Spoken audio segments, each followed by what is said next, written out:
The guest purchased a TWA Constellation for her husband, who is a big fan of anything that has wheels and wings. She got it from a local barber who was liquidating what he had for decor in the shop. This piece was originally owned by a pilot. It is a sleek, beautiful aeroplane model. It has a kind of dolphin tail with 3 fins. I believe that there were over 800 of the actual airplanes produced. This was a promotional display model. It was a production contract from shops at Lockheed, a leading aerospace and defense company. This model was made of burnished aluminum, which can be a factor in its estimated value at... Auction value on this airplane is $5,000 to $6,000. Oh no, really? Would you classify this painting as scary? Growing up, this lady found the painting scary, unlike her mom, who owned it and was totally fascinated by it. It was an oil-on-canvas painting of Aspen's Tree done by Lauren Mosley. Mosley was a Southwest artist who painted landscapes, murals, and figures. Other than making artworks, Mosley was also one of the founders of the Fine Art Department at the University of Texas. And there was some controversy because he and his partner wanted to use live models as... The guest painting was done in 1947, and it was exhibited at the Colorado Springs Fine Arts Exhibition of Western Artists in 1948. Its value? I would imagine to sell at auction anywhere between $30,000 and $50,000. No, really? The guest brought in a beautiful bracelet made from fragments of ancient Roman glass. The gold setting, though crafted in the late 18th century, held pieces of much older glass, some dating back to the 1st century AD. These fragments were remnants of bowls, jugs, and other vessels, unearthed from archaeological excavations. The process of polishing and reassembling these pieces revealed stunning colors and decorative techniques, some unknown for centuries. There are various glass-making techniques evident in the bracelet, including millefiori canes and latticino twist. These techniques were so intricate that they were rediscovered only in Victorian times.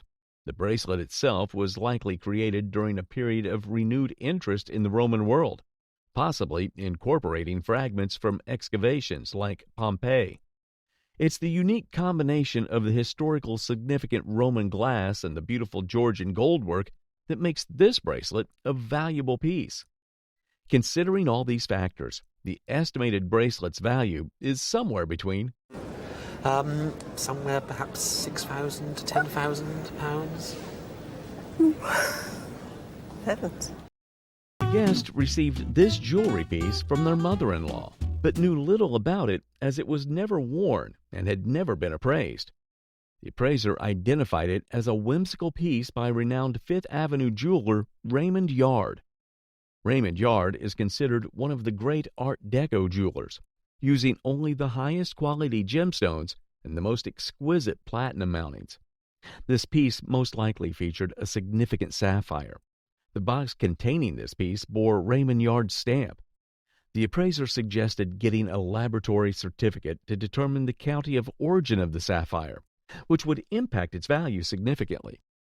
Depending on whether it's from Ceylon, Burma, or Kashmir, the piece could be valued differently. If it's only a beautiful salon, the wholesale value, it could be worth $3,000 to $5,000. Oh, If it is a beautiful Burma, it could be worth $8,000 to $10,000. If it's a cashmere, it could be worth $15,000 to $20,000, depending where it's sold. Retail could be higher. The guest expressed surprise and eagerness to obtain the certificate for further evaluation. So, you know what we have to do?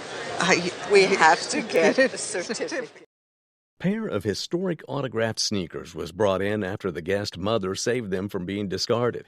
The shoes not only worn, but also signed by the famous basketball player, Larry Bird. The guest mother got these Adidas shoes in 1978 during a basketball practice at Indiana State University. Despite its worn appearance, with toning and scuffing, the old shoes are estimated to be worth between $20,000 to $30,000. Wow. That's incredible. Yeah, it's I would never have guessed that. It does better in your house. The painting was showcased by the guest, who speculated her father might have bought it. The beautiful piece depicted a snow scene in a French village from the early 20th century. The painting possessed an impressionist style of art, which had started in 1870. The appraiser highlighted the conspicuous brushstrokes, which made the painting look lively and animated. The signature on the bottom depicted it was made by Gustave Loiseau, a second-rate impressionist influenced by Monet and Pissarro. Despite not reaching the same level as the top impressionist, this artist is clearly aware, he's enthralled of it all, but he's not quite learnt to have the same vision and clarity as those artists. Loiseau's work still carried value.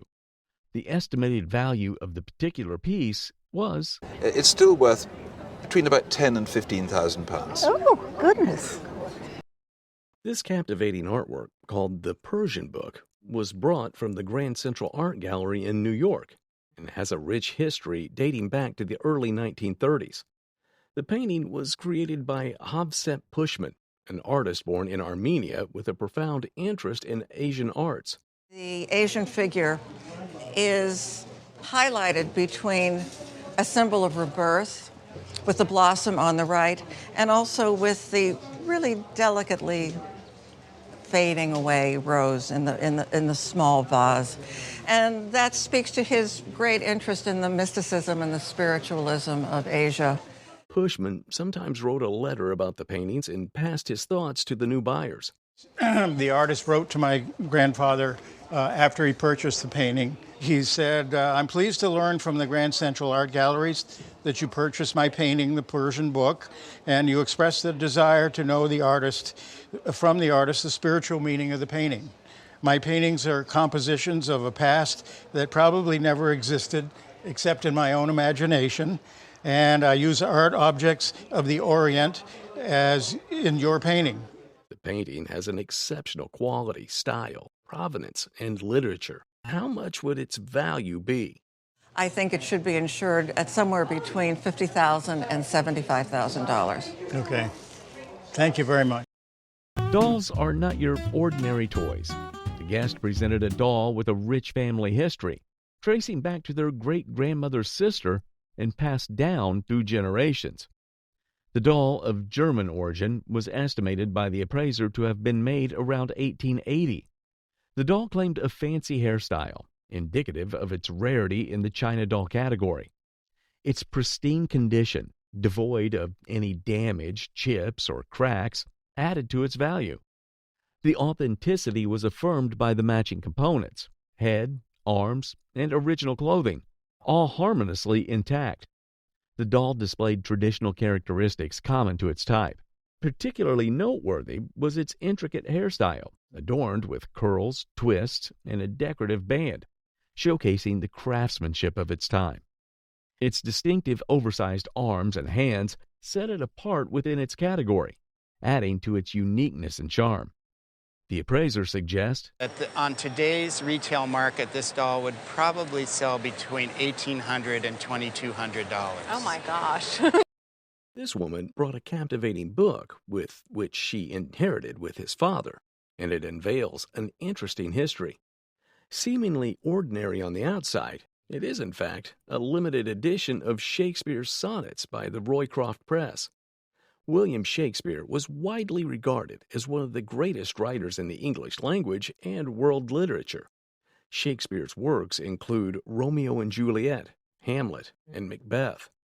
This particular copy is one of 12 on vellum printed in 1899. So you can see that it has this incredible inlay work of Morocco leather on the interior. Given the quality and rarity of this vellum copy, how much would its value be? Would probably have an auction estimate of $5,000 to $7,000. Wow, really? Guest brought in a collection of 153 tobacco cards discovered in a tin while renovating their house, which they bought for $16,000 in 1973. The previous owner, a baseball enthusiast who coached a youth league, had meticulously collected these cards. The cards are T206 tobacco cards issued by the American Tobacco Company between 1909 and 1911. These cards were inserted in cigarette and loose tobacco packages to promote the brand. Most probably due to being stashed away for decades, the cards are in exceptional condition. Among the finds are two variations of the highly sought-after Ty Cobb Red Portrait card, each valued at $5,000 to $7,000.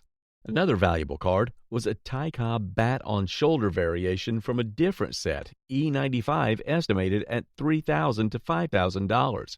The collection also included a special gem, a Sherry McGee error card, where his name was misprinted.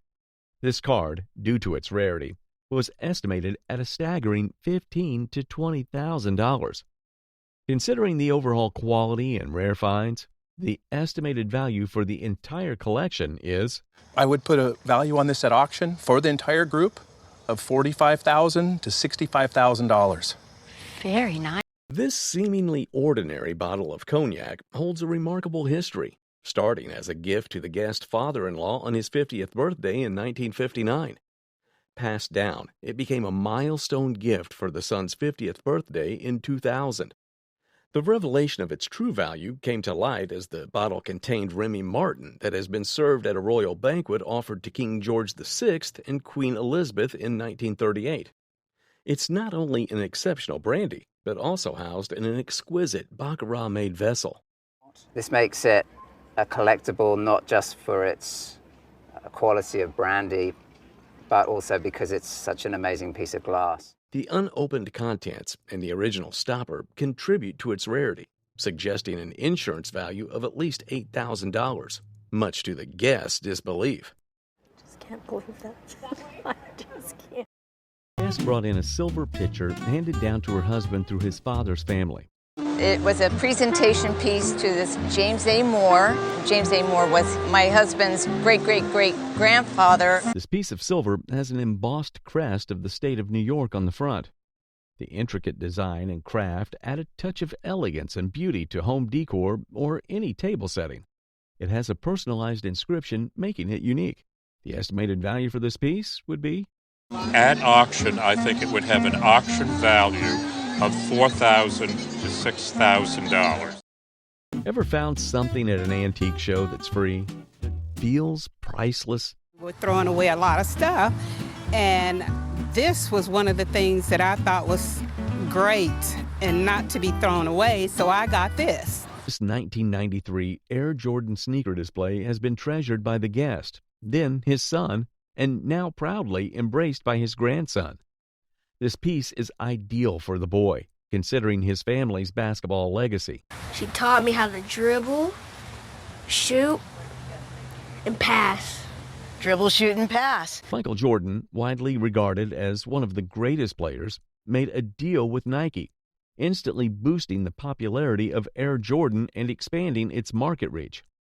It showcases motivational words associated with Jordan, such as skill, creativity, sport, grace, freedom, intense, power, and dedication. What do you think the worth of this free display is? If I was going to put an auction estimate on this, I would put about $500 to $700 on it. This guest fondly shares the story of her vintage Barbie, a cherished childhood toy. I brought Barbie, and when I was a kid, I had 3 other girlfriends, and we used to get together like every day after school and play with our Barbies. The Barbie is a 1965 American Girl edition by Mattel. There have been subtle changes in Barbie's features over the years, reflecting evolving fashion trends. So we're reflecting the fashion. Number one had just really harsh, sharp, upside-down V eyebrows. Now we can see they're nice and soft and modern. You've got your blue eyeshadow on, because who's a 60s girl without their blue eyeshadow? The guest proudly presents the doll adorned in its original bathing suit, accompanied by a trunk full of meticulously tagged outfits, a pillbox hat, and the iconic Barbie stand. The appraiser estimates its value between $600 and $850. But would she sell it? Would retail between $600 and $850. Great, but I'll never give her up. Behold, a mesmerizing painting capturing the fiery aftermath of the San Francisco earthquake with meticulous accuracy. The fire after the San Francisco earthquake. We checked with a friend who's a sailor who said, the only person who's seen it of importance, who said that the running lights. The guest found it in the attic of an old Victorian house in San Mateo. The fire following the 1906 quake caused significant damage. The iconic ferry building and its surroundings in the painting indicate that it was painted from Yerba Buena Island. It's signed A.V. Anderson from 1906, likely by Arvid Victor Anderson. He was a Swedish individual who arrived in San Francisco. And these little spots are mold spots, so this could be cleaned up and it'll brighten up a bit. By the way, the dog who did that lived. Despite the damage, the painting holds significant historical value, making it a valuable piece. In that range would probably be around $5,000 to $7,000 because it's that important an object. Whoa.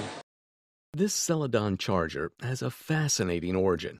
Gifted by the guest uncle who acquired it in post-war Japan, it's likely around 80 to 100 years old. The Celadon Charger, marked with Chinese characters, was expertly stored in a box with a label revealing its contents. This label, by the way, says exactly the contents of the package. I've always wondered about this. Essentially, it says large Celadon porcelain dish, Yongcheng period.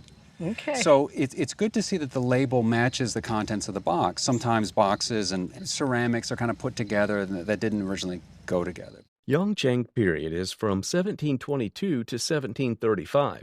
It's a very short period in Chinese history, when arguably some of the finest ceramics of all time were made. This exquisite piece values between $80,000 to $120,000. Oh my!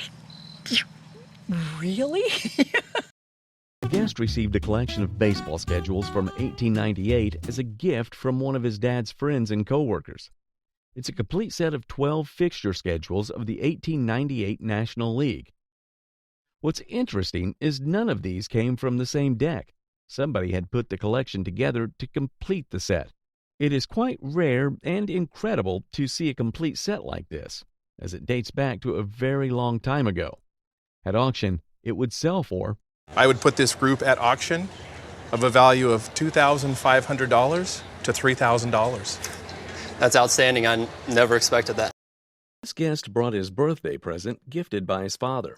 He was quite disappointed, as he was expecting a more modern instrument, not knowing that the gift he received is a 150-year-old 19th century monocular microscope.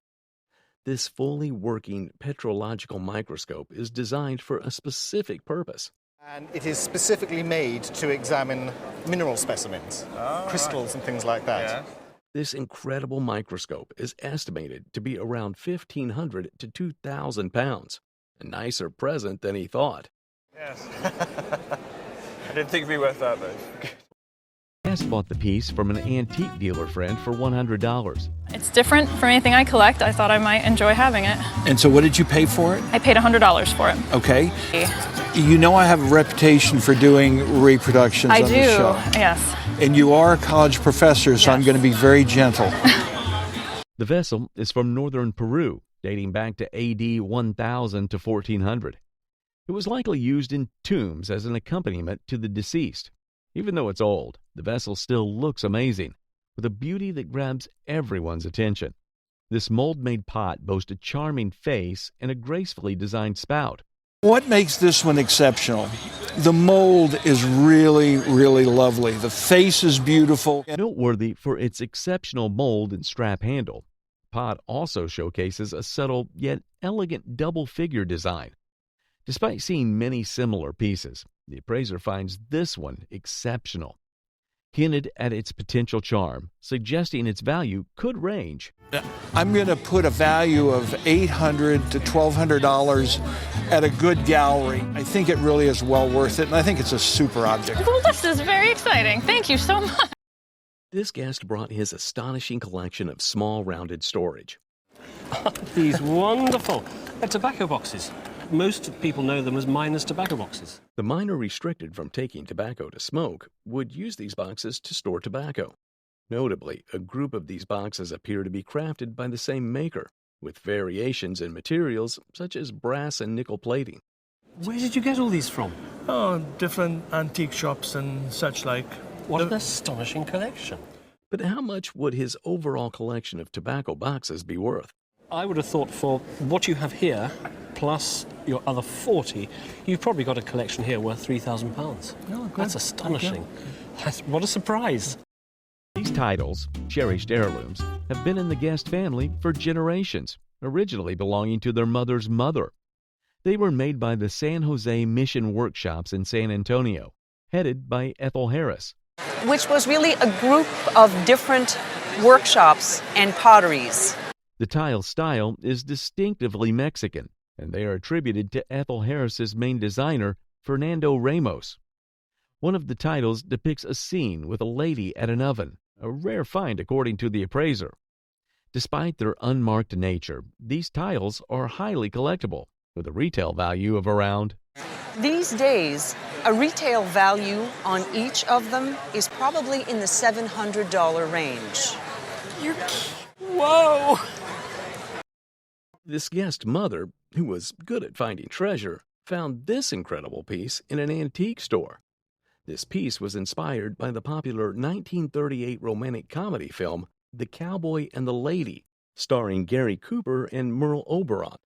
The story revolves around a socialite woman who disguised herself as a maid and ends up meeting the cowboy.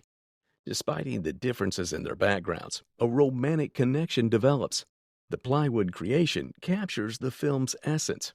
It stands as a splendid example of folk art and kitsch. For $150, her mother paid for a captivating piece that is now valued at $1,800. Yeah. Oh my goodness. That's crazy. We unveil a captivating portrait, a meticulously crafted enamel artwork depicting Napoleon Bonaparte. It is such a captivating piece with its lifelike quality and captivating glint in Napoleon's eyes. The enamel artwork was based on a painting by Gerard, which was ironically owned by the Duke of Wellington, Napoleon's arch-nemesis. This detail added a layer of intrigue to the piece, hinting at a grudging respect the Duke might have held for his defeated adversary. The artistry behind the enamel work was also a point of focus. The laborious and delicate process employed by Henry Pierce Bone involved transferring the design onto copper, applying vitreous enamels, and firing the piece at precise temperatures. Any deviation from this meticulous process could result in disastrous cracks. The Guest fiancé, a self-proclaimed Napoleon admirer, had inherited this exquisite piece from his grandfather. Clearly impressed by the artistry, historical significance, and excellent condition of the piece, at auction, the estimated value is a £10,000 to £15,000. Seriously? Oh, yes. Wow. If you're a baseball fan, surely this story of 3 used bats will captivate you. The Guest brought in 3 game-used bats from the Baltimore Orioles, originally owned by his father-in-law's best friend. The handwritten numbers matching the Louisville Slugger archives provides details for whom they were made. The bats were used by Brooks Robinson, Frank Robinson, and Boog Powell during the Orioles' glory days, winning the World Series in 1970. So you've got great players, you've got a great team, you've got the great years of the team. How much do these 3 bats and the cards cost? The Boog Powell game-used bat would sell for $1,000 to $1,500. Frank Robinson bat would bring $5,000 to $8,000. But even better, let's talk about the Brooks Robinson bat. $10,000 to $15,000. Oh my gosh, that's sensational. That is fantastic. The cards value not as much, about $50 each. Given by the Guest reaction, would she sell these bats considering their highly estimated value? My son's getting married, as is my daughter, so perhaps this could help fund it. But just joking. The Guest presented a collection of deeply personal items, 2 photographs, a telegram, and a piece of shell. First photo depicted the Guest father, a crew member on the HMS Prince of Wales. Prince of Wales was a mighty British battleship, and it had a memorable encounter with the German behemoth, the Bismarck. The second photo, cradled by the guest as a baby, stood in stark contrast. The telegram, a stark and unemotional document, shattered the fragile hope. It delivered the devastating news of the guest father's presumed death when the Prince of Wales was sunk by the Japanese. The final item, a cold piece of shell, held immense emotional weight. It was a fragment of the Bismarck, the very ship responsible for the Prince of Wales' initial damage, recognized as more than just historical artifacts. The collection holds profound personal stories shared by countless families touched by the war's tragedies. Despite the collection's inherent value to a historical collector, its true worth resided in the memories it evoked. I told you that I would think it would be about £500 to £600. Right. This guest proudly presents a typed and signed speech by none other than Albert Einstein, brought by her father-in-law. Albert Einstein was a renowned theoretical physicist who had a groundbreaking contribution to the understanding of space, time, and gravity. This unique document, addressing technological advancements and their impact on humanity, delves into the complexities of technological progress and its implications for happiness. He says, why does this magnificent applied science, which saves work and makes life easier, bring us so little happiness? The simple answer runs because we have not yet learned to make a sensible use of it. Despite its powerful message, the letter contains racist language regarding indigenous cultures. But to have him sign this speech with that powerful message is really makes this such a powerful document. The rarity of such items value at $10,000 to $20,000. Not that we're going to part with it, but hopefully it will be passed down to our... Gosh. This captivating outfit unfolds a story of generosity and style. The Fiesta dress is a gift from the guest aunt in the early 50s by designer Alita Wilson of Santa Fe Designs. The reason it's called a Fiesta dress is because once a year there'd be a big fiesta, and it would be the people of Spanish descent. It was primarily their holiday to celebrate, and they would have elaborate outfits like this.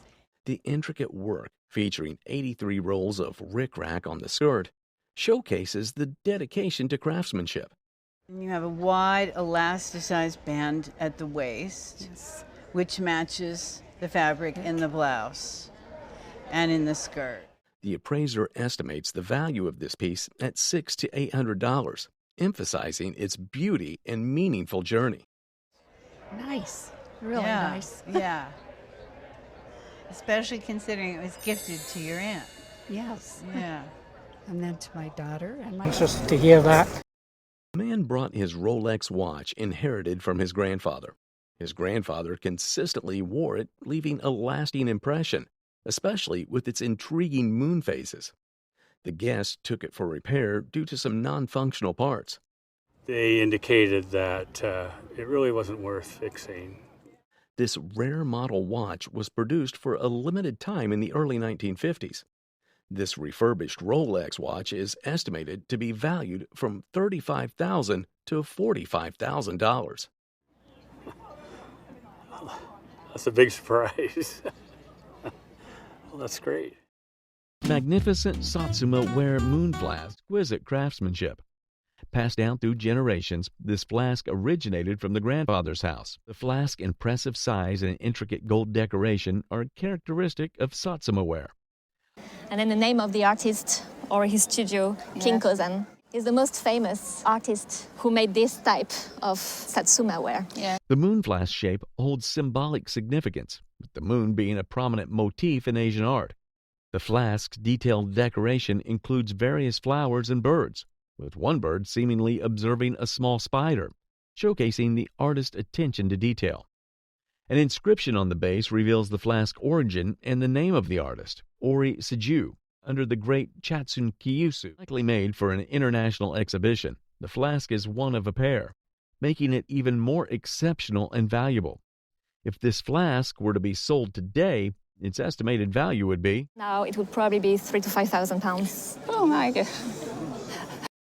In 1964, this man's grandfather visited Astor to commission this painting from Rusty Erlin. Rusty was an artist born in Sweden in the late 19th century. He loved Alaska, obviously. And this painting is what makes Alaska, Alaska. Passed down through generations, the painting became a cherished possession. They gifted it to me and my wife last year, so we have it hanging in our house. It definitely has a lot of sentimental value. The painting has an enchanting and captivating palette. The snow, the musher, the northern lights. The artwork is valued at $40,000 to $60,000. Wow. Was not expecting that. That's quite astounding. Don't plan on selling it. It's a family piece. This Rolex Submariner holds a special place in the owner's heart, inspired by his love for James Bond novels in his youth. Acquired 35 years ago from a jeweler friend, this Submariner has remained on his wrist ever since, a testament to its enduring appeal. What sets this Submariner apart is its rarity and unique features, earning it the nickname James Bond model.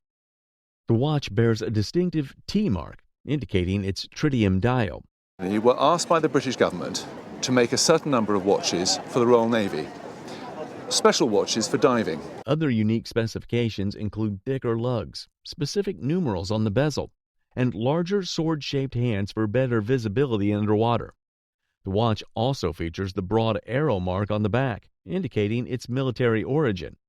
And they were specially made for the Special Boat Service. So, it's unbelievable. All of that makes it rather cool, doesn't it? Actually, it makes it a lot cooler than a James Bond watch, in my opinion. Okay.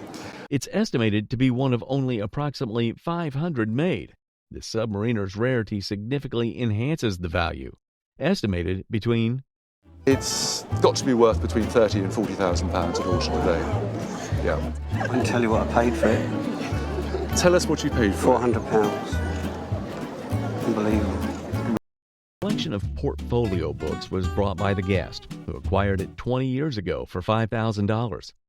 The appraiser examined the collection, identifying it as a post-war portfolio book of art illustration published in 1950. The editor was a respected art historian in Paris named Robert Ray, who curated an incredible group of artists, including Picasso and Chagall.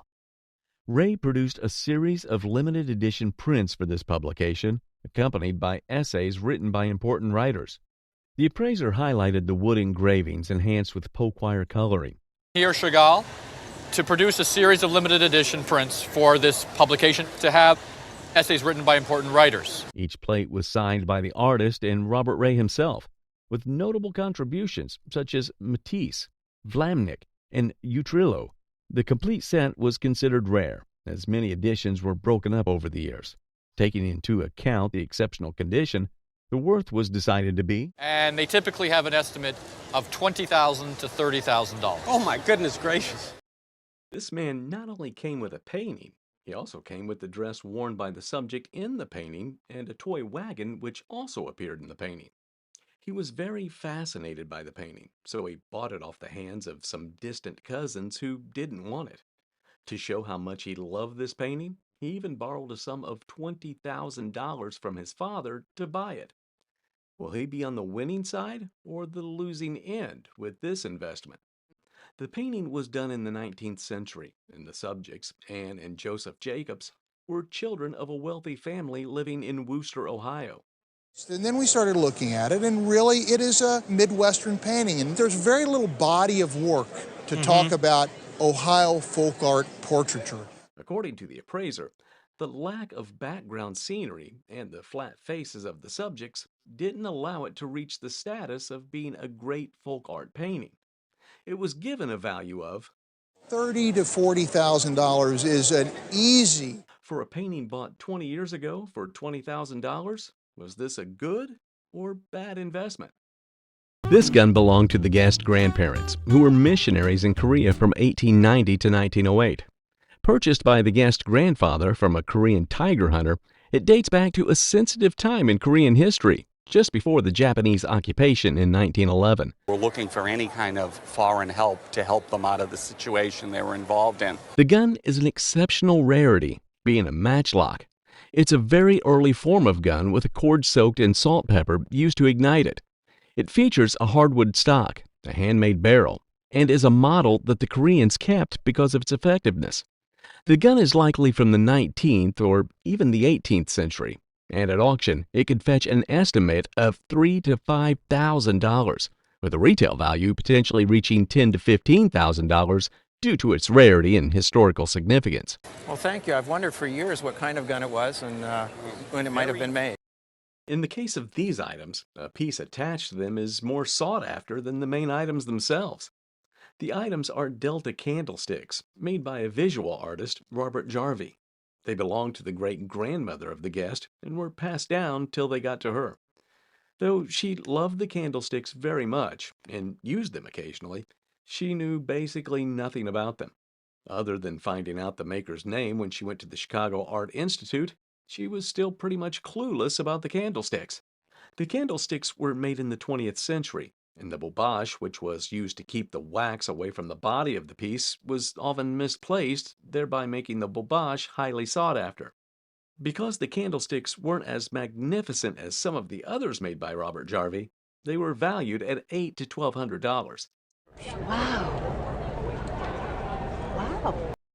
If you offered someone $1 million for a family heirloom and they rejected it, what does it mean?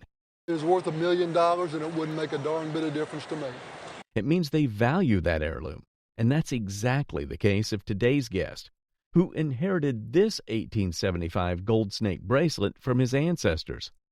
At first sight, what you'd notice primarily is the shining gold magnificence.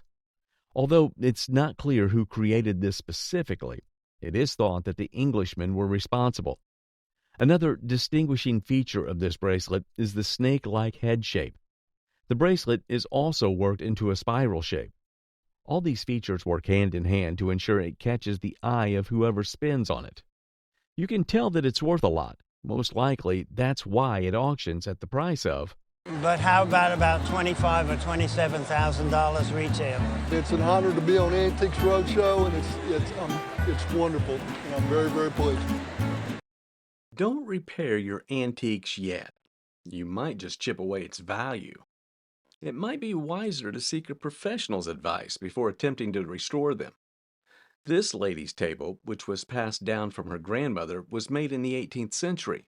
For furniture that survived that long, it wasn't strange that it needed some sort of repair. But unfortunately, the repair done to it caused a decrease to its value. The tilt-top table was made of mahogany, and its design migrated to America from England. So it's a Pennsylvania table made in the George II style. So in England in the 18th century, this tilt-top table was all the rage. These designs migrated over to America. Its legs, which were referred to as snake leg with a pad foot, wasn't the original leg the table came with and was fixed years later. Although the condition of the table was decent, it had been stripped off of most of its originality, and the value for it was placed at $1,500 to $2,500. Let's now step into the captivating world of a remarkable button collection. Despite going through a fire and tornadoes, the buttons stayed safe. An expert examined the buttons, revealing their significance in political history. These are well-known buttons called flashers, produced by Veraview in White Plains, New York. Specifically, this one features Grover Cleveland. The buttons seem to have survived the fire and tornadoes without much harm. The collection serves as a comprehensive guide to the history of political buttons, starting from their earliest appearance in the McKinley campaign of the 1890s. Some buttons were made to look like old ones, but they weren't worth much. While recognizing the importance of the artifact, the appraiser proposes. But some of these that you have through here, as I said, are in the hundreds. On the whole, you have about $2,000 to $3,000 worth of real political buttons here. Yeah, there's some very nice ones. Wow. When she was asked to guess what her bowl was worth, she said $10,000. Sadly, she was overreaching. The bowl was a 20th century polar bear ceramic fish bowl that was used to keep fish. Fish keeping was popular during that period, and the polar bear was a design that was widely used for the pieces. And it's probably Austrian, Austrian. Eastern Okay. European. The bowl had been in the Guest family for 2 generations, and her grandmother passed it on to her father. While it was at her grandmother's place, it was used to keep fish, but once it came down to her father, it sustained a crack, so they ceased from using it. The bowl just sat beautifully on top of the mantel in their home. For the value, it fell between $1,200 to $1,800. Okay. Thank you. Thank you. That's a very far cry from the $10,000 she had hoped for, but who knows? It might be worth that someday. Let's uncover the tale of a mysterious porcelain box with an unexpected legacy. A guest brings forth a porcelain box with a rich family history, believing it to be a cherished heirloom passed down through generations. The appraiser closely looks at the beautiful painting on the box, showing fancy French people from long ago with shiny gold decorations added. Noting the craftsmanship and attention to detail, despite initial beliefs that it originated from the renowned Sèvres factory in France, closer inspection reveals it to be crafted by an unknown French manufacturer, albeit still of high quality. You'll find plenty of small ring boxes, bigger ones, and fancy jewelry containers, all stamped with those special Sèvres marks. Notably, the box bears a fake Sèvres mark, indicating its misattribution, but does not detract significantly from its value. As per the appraiser, a retail price would probably fall somewhere between $8,000 and $12,000. It is the largest Sèvres-style box that we have ever seen. Wow. A blank lithograph that was designed by a company called Donaldson Lithographing was used as a poster to advertise a fair in Shepherdstown. The guest bought the poster for $40 from a man who sold items that were used in the fair. The lithograph wasn't made specifically for the fair, but was made by Donaldson as a blank. They were made in bulk, and people who wanted to use them bought and printed their names on it. Okay. And this is one of the rare few that I've seen that were actually used by a local fair.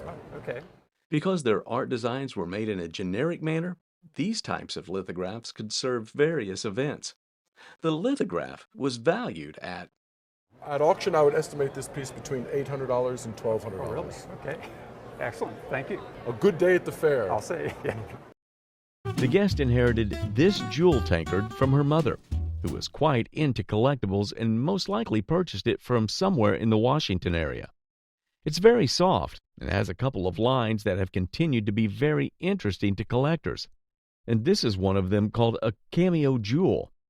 The jewel portion of it really comes from the faux jewels around the perimeter of the piece. They are ceramics that are hand-painted to look like jewels, and they encircle the base of the piece. One really interesting fact about the piece is that it's really rare. It was made by the Weller Company, which produced thousands of pieces, but this particular piece has never been seen before. There are grapes all over the front of this piece, and a vignette is carved into the back, which reflects and adds to the grape theme. Between the jewels and the bottom are grapes and grape leaves as well, and vines. For a piece this rare and unique, at auction, it's sure to fetch. We think that a retail figure would be around $4,500. Wow, really? Now that's retail. According to the appraiser, this miniature furniture that came in the exact design as the bigger, regular-size furniture may have been samples or custom-made. Was there a large dresser like this also? Very much and like a large that. bed like this? Yes. They were owned by the grandmother of the guest and were later given to her mother when she was hospitalized for polio as a child. The hospital her mother was admitted allowed her to keep the furniture while she was there. The furniture was a great representation of Victorian pieces that were made around the 19th century with chestnut wood. Their values were... The bed is probably worth between $200 and $350, and the dresser is probably worth between $450 and $650. Oh, wow. The guest brought a remarkable antique table dating back over 300 years. The table was crafted in the William and Mary style and originated from Massachusetts during the colonial period. William and Mary is a furniture design that was common from 1700 to 1725. Its maple wood construction suggested it was likely made in one of the provincial mercantile centers along the East Coast. Characteristic of the William and Mary period, the table featured intricate turnings, notably on its legs, made by skilled turners and joiners. The gate leg design allowed for folding, a clever and functional feature even by modern standards. Despite signs of wear, such as flattered sections from years of use, the table retained its authenticity, including an original drawer with vibrant coloration. Say that if we saw this in a shop, it would probably be selling at around $10,000. Wow. Wow. Do you find it unusual for a lady to wear a man's watch? This watch, which the lady came with, actually belonged to her father. It was a Rolex Oyster model, made in the mid-20th century, and it was the second of its kind to appear on the Roadshow. Aside the fact that wristwatches became very collectible items, the unique dial on the guest watch made it a more sought-after piece. Well, only one other example of a Rolex with that particular dial. The father of the guest bought the watch at an auction for £450, and on the show, it got appraised at... Now, I wouldn't promise that for this, but I'd certainly think about $15,000. A lot of people found this snake lamp creepy and didn't want it, but the value it received on the show might have made them regret their actions. The piece had been in her family for years, and its maker was a French ironworker, Edgar Brandt. Edgar did a lot of prominent works, with one of his most famous being Escalier Moulin Staircase in Louvre. Edgar's exceptional pieces were greatly demanded, and this led to a lot of reproductions in the marketplace. The lamp on the show, called La Tentation, was verified as an original piece, and the owner was elated to hear that. And this is one of the lamps that he made. This came in two sizes. It came this size, and it came in a table size. Even with the discoloration of the lamp, it received a value between $35,000 to $45,000. No kidding. Wow. That's incredible. This painting, created by Raymond Johnson, a renowned New Mexico artist, was passed down to the guest by his parents. It reminds the guest of places where he had worked as an archaeologist. This painting depicts Santa Fe, rendered in oil on canvas in 1922, signed Raymond Johnson on the back, entitled Santa Fe. Johnson received training in Chicago under Nordfeld and was heavily influenced by him.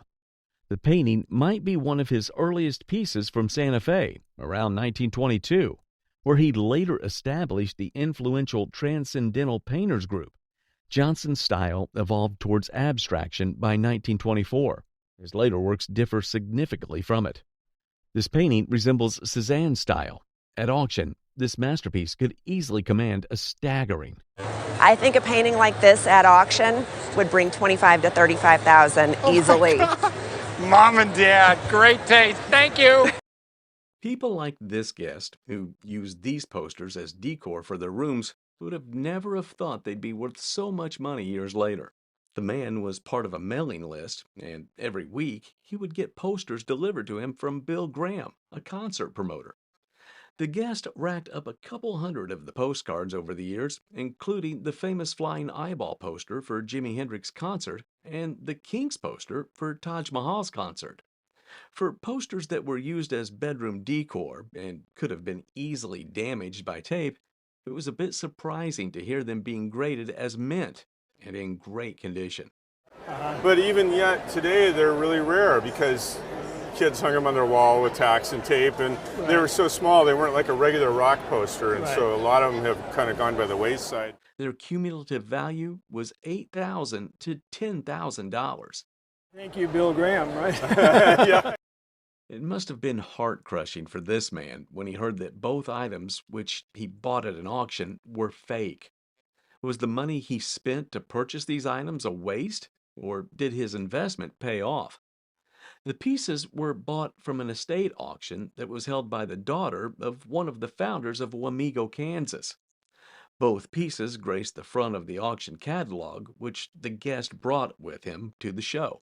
He spent roughly $1,000 for both pieces without having the slightest idea that they were fake. The pieces were highly decorated, and if you don't have a professional eye, you would easily believe that they were original. These were both made in Europe, probably in Germany or Austria, possibly in France, and they were hand-painted with very high-quality skill in imitation of things that had been made before and put fake marks on them about 100 years ago. Thankfully, his money didn't go to waste, and he was able to recoup it with a little profit. Both valued at $2,500 to $3,750. Thank you very much. Okay, thanks for coming in. These letters are not just pieces of paper. They offer invaluable insights into personal connections and historical moments between Huggins and Fitz. The letters were cherished for their rarity and offered a unique insight extending beyond their roles in baseball. The baseball bought for auction had autographs of baseball legends, including signatures of Babe Ruth, Lou Gehrig, and Miller Huggins. The letters, cherished for their personal touch and rarity, showcased the unique relationship between Huggins and Fitz, offering insights into their connection beyond the realm of baseball. Huggins, a legendary manager known for his leadership of the New York Yankees during their golden era, was depicted in a more intimate light through the handwritten correspondence. The appraiser acknowledged the historical significance of both the baseball and the letters. The appraiser, while acknowledging the historical significance of both the baseball and the letters, said, "If I were going to put a value on the baseball, auction value, I would put on somewhere between $8,000 and $12,000. These letters, I'd put in about $6,000 to $8,000. That's amazing."